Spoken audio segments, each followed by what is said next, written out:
Hi guys, I'm Riri and welcome to another visionary tutorial, and today I'm gonna show you how to do cool time remap on Valorant. So I have my imaginary time keyframes here, and we have this clip that is already flow framed by Dubert to 600 FPS.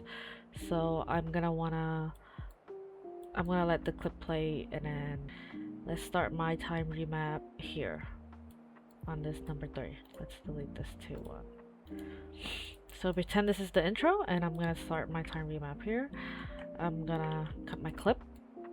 Usually when I do time remap, I would choose the segment like this, and I'm gonna cut my clip.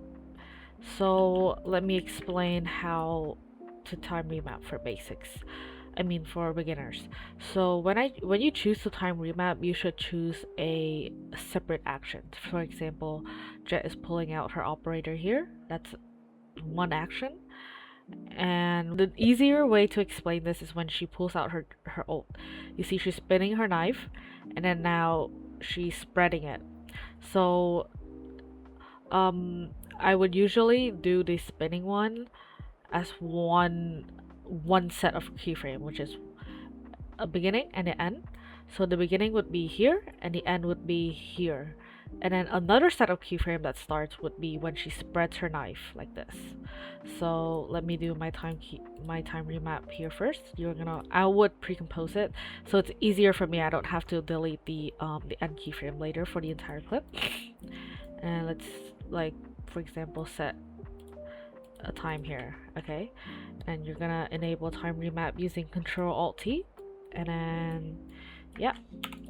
Okay, let's start doing the jet knife. So I'm gonna trim this part, and then let's start with the jet knife like that, and then when she spreads out like this would be another set of keyframe, as I mentioned before.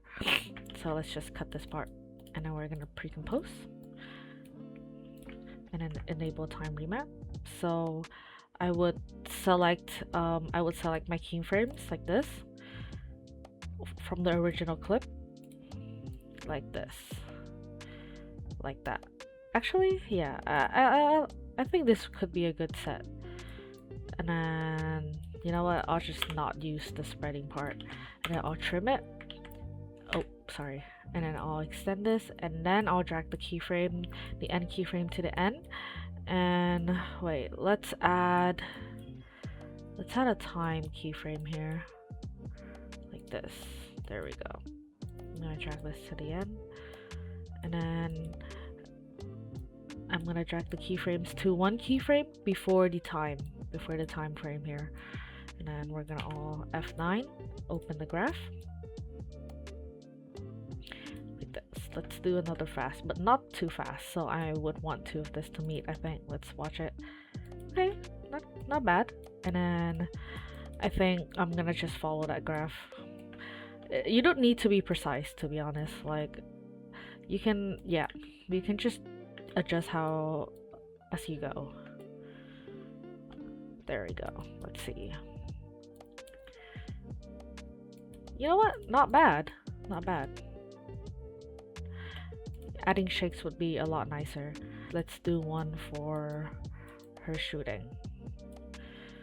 So this is just basically one set of action, if you understand what I mean, right? So we're gonna do the same thing.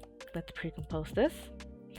Drag the end keyframe to the end, to the time keyframe. Easy ease. Let's open our graph. Boom. Or it can be a little bit sharper. Boom. Actually, no. I want to see like her firing her things.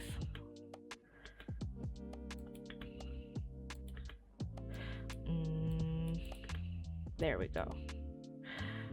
Or if you want, or honestly, if it looks a little weird, I'll do this, and then I'll want the clip to end in this keyframe. I'll drag it to the end, and then we can redo the graph like so.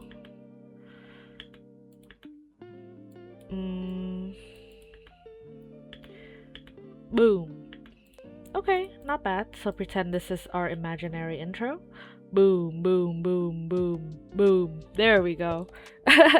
Honestly, it's up to your editing style and preference, but I hope this has been pretty helpful to someone. So yeah. Before you go, if you enjoyed this tutorial, make sure to subscribe for weekly visionary content and tutorial. We have our own ultimate editing pack where you can find that contains overlays, tools linked below. If you want to stay connected, join our Visionary Discord where we share updates, drops, and community events. Thank you for watching, and I will see you in the next one. Bye bye. For more Visionary Studios tutorials, make sure to check out our website,